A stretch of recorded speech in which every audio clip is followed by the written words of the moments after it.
తెలంగాణలో అసంపూర్తిగా ఉన్న సాగునీటి ప్రాజెక్టులను పూర్తి చేయడం ద్వారా వేగంగా ఆయకట్టుకు సాగునీరు అందించాలని ముఖ్యమంత్రి రేవంత్ రెడ్డి సంకల్పించారు.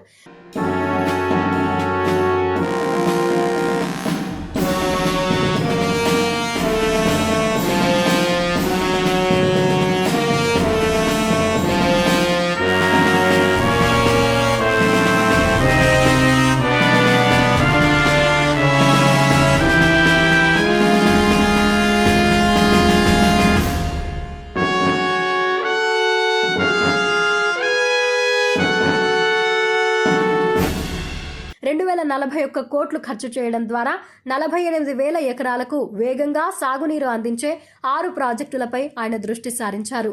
తక్కువ ఖర్చుతో అసంపూర్తిగా ఉన్నవి పూర్తి చేయాలని నిర్ణయించారు.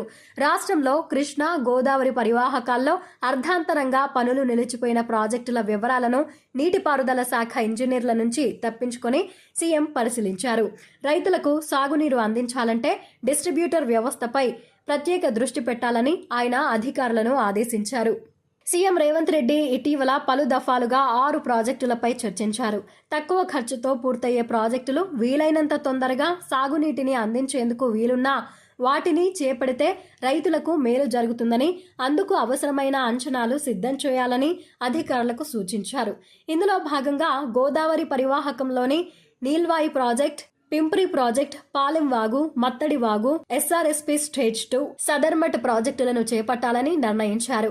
నీల్వాయి ద్వారా మంచిర్యాల జిల్లా, పింప్రి ఎత్తిపోతల పథకం కింద నిర్మల్ జిల్లా, పాలెం వాగుతో జయశంకర్ భూపాలపల్లి జిల్లా, మత్తడి వాగుతో ఆదిలాబాద్ జిల్లా, శ్రీరామ్ సాగర్ ప్రాజెక్టు 2వ దశతో వరంగల్, మహబూబాబాద్, ఖమ్మం, జనగామ, సూర్యాపేట జిల్లాలకు, సదర్మట్ ప్రాజెక్టుతో నిర్మల్ జిల్లాలోని రైతులకు సాగునీరు అందుతుంది.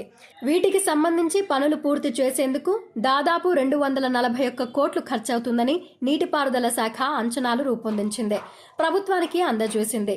వచ్చే ఏడాది 2025 మార్చి నాటికి ఈ ప్రాజెక్టుల పనులు పూర్తి చేయాలని, అప్పటికల్లా ఆయకట్టుకు నీరందించే లక్ష్యంతో సమగ్ర ప్రణాళిక తయారు చేయాలని సీఎం అధికారులను ఆదేశించారు.